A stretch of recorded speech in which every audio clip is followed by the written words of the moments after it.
ആകാശവാണി.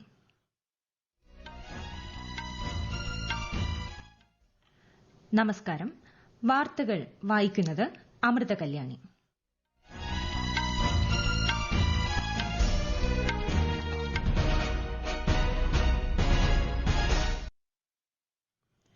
പ്രധാന വാർത്തകൾ. 32,000 കോടി രൂപയുടെ വികസന പദ്ധതികൾക്ക് പ്രധാനമന്ത്രി നരേന്ദ്രമോദി ജമ്മുവിൽ തുടക്കം കുറിച്ചു. കാസർഗോഡ് കേന്ദ്ര സർവകലാശാല അഡ്മിനിസ്ട്രേറ്റീവ് ബ്ലോക്കിന്റെ ഉദ്ഘാടനവും പ്രധാനമന്ത്രി നിർവഹിച്ചു. വയനാട്ടിലെ വന്യമൃഗ ആക്രമണവുമായി ബന്ധപ്പെട്ട പ്രശ്നങ്ങൾ ചർച്ച ചെയ്യാൻ മന്ത്രിമാരുടെ നേതൃത്വത്തിൽ അവലോകന യോഗം പുരോഗമിക്കുന്നു. കേന്ദ്ര സാമൂഹികനീതി സഹമന്ത്രി രാംദാസ് അതാവലെ 3 ദിവസത്തെ സന്ദർശനത്തിനായി ലക്ഷദ്വീപിലെത്തി. ബ്രസീലിലെ റിയോ ഡി ജനീറോയിൽ നാളെ ആരംഭിക്കുന്ന G20 വിദേശകാര്യ മന്ത്രിമാരുടെ യോഗത്തിൽ കേന്ദ്ര സഹമന്ത്രി വി മുരളീധരൻ പങ്കെടുക്കും. 50 അമൃത് ഭാരത് ട്രെയിനുകൾക്ക് കൂടി അനുമതി നൽകി കേന്ദ്ര സർക്കാർ. വാർത്തകൾ വിശദമായി. 32,000 കോടി രൂപയുടെ വികസന പദ്ധതികൾക്ക് പ്രധാനമന്ത്രി നരേന്ദ്രമോദി ജമ്മുവിൽ തുടക്കം കുറിച്ചു. ആരോഗ്യം, വിദ്യാഭ്യാസം, റെയിൽ, റോഡ് തുടങ്ങി അടിസ്ഥാന സൌകര്യ വികസനവുമായി ബന്ധപ്പെട്ട പദ്ധതികൾക്കാണ് പ്രധാനമന്ത്രി തുടക്കം കുറിച്ചത്. ജമ്മു കശ്മീരിൽ സർക്കാർ ജോലിയിൽ പ്രവേശിക്കുന്ന 1,500 പേർക്കുള്ള നിയമനപത്രവും അദ്ദേഹം ചടങ്ങിൽ വിതരണം ചെയ്തു. വിവിധ കേന്ദ്ര പദ്ധതികളുടെ ഗുണഭോക്താക്കളുമായി വികസിത് ഭാരത് വികസിത് ജമ്മു പരിപാടിയിലൂടെ അദ്ദേഹം സംവദിച്ചു. 1,660 കോടി രൂപ ചിലവിൽ നിർമ്മാണം പൂർത്തിയാക്കിയ ജമ്മു എയിംസിന്റെ ഉദ്ഘാടനവും ജമ്മു വിമാനത്താവളത്തിന്റെ പുതിയ ടെർമിനലിന്റെ ശിലാസ്ഥാപനവും പ്രധാനമന്ത്രി നിർവഹിച്ചു. ജമ്മു കശ്മീരിലെ ആദ്യ ഇലക്ട്രിക് ട്രെയിനിന്റെ ഫ്ളാഗ് ഓഫ് നിർവഹിച്ച പ്രധാനമന്ത്രി പുതിയ റെയിൽപാത പദ്ധതികളും രാജ്യത്തിന് സമർപ്പിച്ചു. ഡൽഹി അമൃത്സർ ഖത്ര എക്സ്പ്രസ് വേ, ശ്രീനഗർ റിംഗ് റോഡ് 2ാം ഘട്ടം തുടങ്ങി വിവിധ റോഡ് വികസന പദ്ധതികളുടെ ശിലാസ്ഥാപനവും ചടങ്ങിൽ നടന്നു. IIT ഫിലായ്, IIT തിരുപ്പതി തുടങ്ങിയ പ്രമുഖ വിദ്യാഭ്യാസ സ്ഥാപനങ്ങളുടെ പുതിയ ക്യാമ്പസുകളുടെ ഉദ്ഘാടനവും പ്രധാനമന്ത്രി നിർവഹിച്ചു. കാസർഗോഡ് പെരിയ കേന്ദ്ര സർവകലാശാല അഡ്മിനിസ്ട്രേറ്റീവ് ബ്ലോക്കിന്റെ ഉദ്ഘാടനം പ്രധാനമന്ത്രി ഓൺലൈനായി നിർവഹിച്ചു. പെരിയയിലെ സർവകലാശാല ക്യാമ്പസിൽ പുതിയതായി നിർമ്മിച്ച doctor BR Ambedkar Bhavan administrative ബ്ലോക്കിന്റെ ഉദ്ഘാടനമാണ് പ്രധാനമന്ത്രി നരേന്ദ്രമോദി നിർവഹിച്ചത്. ഗവർണർ ആരിഫ് മുഹമ്മദ് ഖാൻ, മുഖ്യമന്ത്രി പിണറായി വിജയൻ, വിദേശകാര്യ സഹമന്ത്രി വി മുരളീധരൻ തുടങ്ങിയവർ ഓൺലൈനായി പരിപാടിയിൽ സംബന്ധിച്ചു. Rajmohan Unnithan MP, CH Kunhambu MLA തുടങ്ങിയവർ ചടങ്ങിൽ നേരിട്ട് പങ്കെടുത്തു. പത്തനംതിട്ട ജില്ലയിലെ 3ാമത്തെ കേന്ദ്രീയ വിദ്യാലയമായ കോന്നി കേന്ദ്രീയ വിദ്യാലയത്തിന്റെ ഉദ്ഘാടനവും പ്രധാനമന്ത്രി ചടങ്ങിൽ നിർവഹിച്ചു. 8.5 ഏക്കർ സ്ഥലത്താണ് കേന്ദ്രീയ വിദ്യാലയം ഒരുക്കിയിരിക്കുന്നത്. Anto Antony MP, KO Janeesh Kumar MLA തുടങ്ങിയവർ ചടങ്ങിൽ പങ്കെടുത്തു. ഇന്ന് ജമ്മുവിൽ നടന്ന ചടങ്ങിൽ രാജ്യത്തിന്റെ വിദ്യാഭ്യാസ നൈപുണ്യ മേഖലയിൽ പ്രഖ്യാപിച്ച അടിസ്ഥാന സൌകര്യ പദ്ധതികളുടെ ഭാഗമായാണ് കേരളത്തിലെ 2 വിദ്യാഭ്യാസ കേന്ദ്രങ്ങളുടെ ഉദ്ഘാടനം പ്രധാനമന്ത്രി നിർവഹിച്ചത്. വയനാട്ടിലെ വന്യമൃഗ ആക്രമണവുമായി ബന്ധപ്പെട്ട പ്രശ്നങ്ങൾ ചർച്ച ചെയ്യാനും പ്രതിരോധ നടപടി ഊർജിതമാക്കുന്നതിനുമായി മന്ത്രിമാരുടെ നേതൃത്വത്തിൽ അവലോകന യോഗം പുരോഗമിക്കുന്നു. മന്ത്രിമാരായ K Rajan, MB Rajesh, AK Saseendran എന്നിവരുടെ നേതൃത്വത്തിൽ ബത്തേരി നഗരസഭാ ഹാളിലാണ് യോഗം. അതേസമയം UDF നേതാക്കൾ അവലോകന യോഗം ബഹിഷ്കരിച്ചു. മുഖ്യമന്ത്രി വയനാട് സന്ദർശിക്കണമെന്നും ഇതുവരെ വയനാട് സന്ദർശിക്കാതിരുന്ന വനംമന്ത്രിയുമായി ചർച്ചയ്ക്കില്ലെന്നും ചൂണ്ടിക്കാട്ടിയാണ് ബഹിഷ്കരണം. വയനാട്ടിൽ എത്തിയത് ജനങ്ങളെ കേൾക്കാനാണെന്നും രാഷ്ട്രീയമായ മുതലെടുപ്പിനല്ലെന്നും മന്ത്രി AK ശശീന്ദ്രൻ.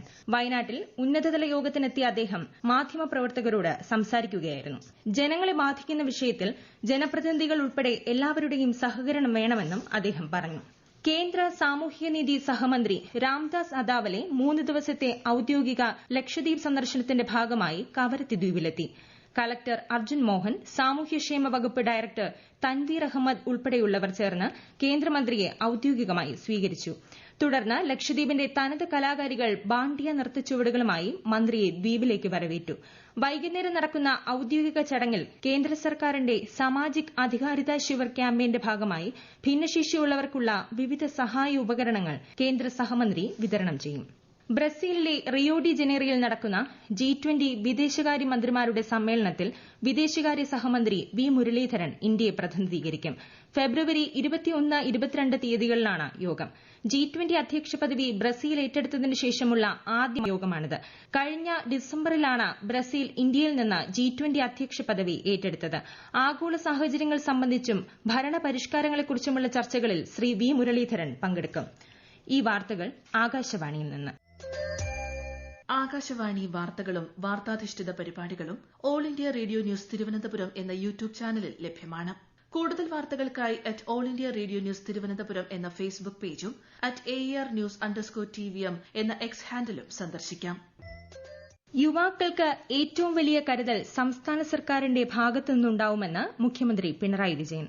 നവകേരള സൃഷ്ടിക്കായി ജനങ്ങളുടെ അഭിപ്രായങ്ങളും കാഴ്ചപ്പാടുകളും സ്വരൂപിക്കുന്നതിന്റെ ഭാഗമായി തിരുവനന്തപുരത്ത് യുവജനങ്ങളുമായുള്ള മുഖാമുഖം പരിപാടിയിൽ സംവദിക്കുകയായിരുന്നു മുഖ്യമന്ത്രി. യുവജനങ്ങളാണ് സമൂഹത്തിന്റെ ഏറ്റവും പ്രധാന ഭാഗമെന്നും നാട് നേരിടുന്ന പ്രശ്നങ്ങൾ അതിജീവിക്കാൻ യുവാക്കൾക്കാകണമെന്നും ചൂണ്ടിക്കാട്ടിയ മുഖ്യമന്ത്രി മതനിരപേക്ഷത ഏറ്റെടുക്കാൻ യുവജനങ്ങൾ തയ്യാറാകണമെന്നും പറഞ്ഞു.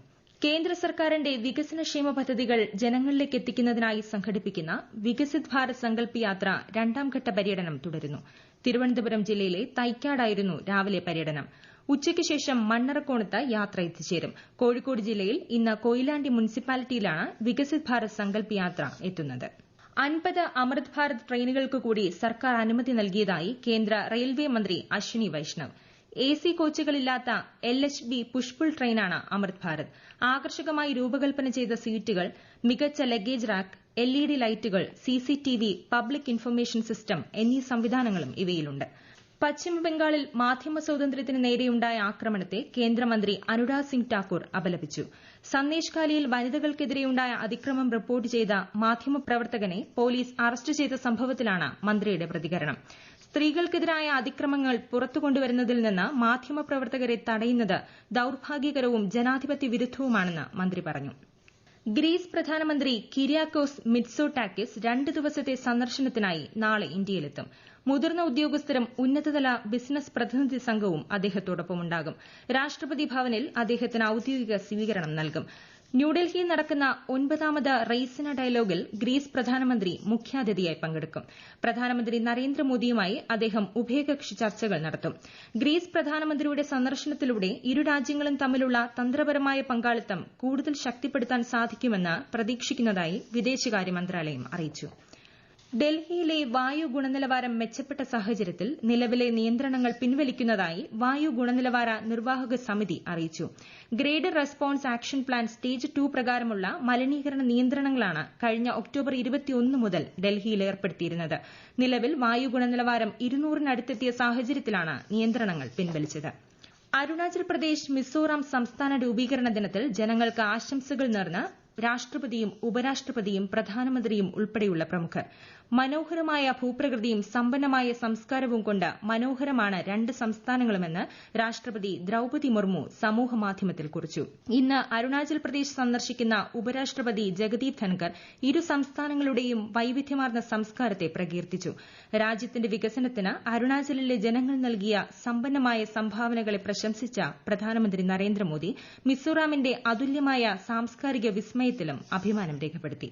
ഖേലോ ഇന്ത്യ യൂണിവേഴ്സിറ്റി ഗെയിംസിന്റെ 4ാം പതിപ്പിൽ കബഡി, ബാസ്കറ്റ്ബോൾ, പുരുഷ വനിതാ വിഭാഗങ്ങളിലെ സെമി ഫൈനൽ മത്സരങ്ങൾ ഇന്ന് ഗുവാഹത്തിയിൽ നടക്കും. സരുസജായി സ്റ്റേഡിയത്തിലാണ് മത്സരങ്ങൾ നടക്കുന്നത്. ടെന്നീസ്, ടേബിൾ ടെന്നീസ്, നീന്തൽ, പുരുഷന്മാരുടെ അണ്ടർ 25 ഹോക്കി, ഷൂട്ടിംഗ് മത്സരങ്ങളും ഇന്ന് ഗുവാഹത്തിയിലെ വിവിധ വേദികളിൽ നടക്കും. സംസ്ഥാനത്ത് ഇന്നും താപനില ഉയരാൻ സാധ്യതയെന്ന് കേന്ദ്ര കാലാവസ്ഥാ വകുപ്പ്. ആലപ്പുഴ, കോട്ടയം, എറണാകുളം, തൃശൂർ, കോഴിക്കോട്, കണ്ണൂർ ജില്ലകളിൽ സാധാരണ നിലയേക്കാൾ 2 മുതൽ 4 ഡിഗ്രി സെൽഷ്യസ് വരെ താപനില ഉയരാൻ സാധ്യതയുണ്ടെന്ന് കേന്ദ്ര കാലാവസ്ഥാ വകുപ്പ് മുന്നറിയിപ്പ് നൽകി. എറണാകുളം, തൃശൂർ, കണ്ണൂർ ജില്ലകളിൽ ഉയർന്ന താപനില 37 ഡിഗ്രി സെൽഷ്യസ് വരെയും ആലപ്പുഴ, കോട്ടയം, കോഴിക്കോട് ജില്ലകളിൽ ഉയർന്ന താപനില 36 ഡിഗ്രി സെൽഷ്യസ് വരെയും താപനില ഉയരാൻ സാധ്യതയുണ്ട്. പ്രധാന വാർത്തകൾ വീണ്ടും. 32,000 കോടി രൂപയുടെ വികസന പദ്ധതികൾക്ക് പ്രധാനമന്ത്രി നരേന്ദ്രമോദി ജമ്മുവിൽ തുടക്കം കുറിച്ചു. കാസർഗോഡ് കേന്ദ്ര സർവകലാശാല അഡ്മിനിസ്ട്രേറ്റീവ് ബ്ലോക്കിന്റെ ഉദ്ഘാടനവും പ്രധാനമന്ത്രി നിർവഹിച്ചു. വയനാട്ടിലെ വന്യമൃഗ ആക്രമണവുമായി ബന്ധപ്പെട്ട പ്രശ്നങ്ങൾ ചർച്ച ചെയ്യാൻ മന്ത്രിമാരുടെ നേതൃത്വത്തിൽ അവലോകന യോഗം പുരോഗമിക്കുന്നു. കേന്ദ്ര സാമൂഹിക നീതി സഹമന്ത്രി രാംദാസ് അതാവലെ 3 ദിവസത്തെ സന്ദർശനത്തിനായി ലക്ഷദ്വീപിലെത്തി. ബ്രസീലിലെ റിയോ ഡി ജനീറോയിൽ നാളെ ആരംഭിക്കുന്ന G20 വിദേശകാര്യ മന്ത്രിമാരുടെ യോഗത്തിൽ കേന്ദ്ര സഹമന്ത്രി വി മുരളീധരൻ പങ്കെടുക്കും.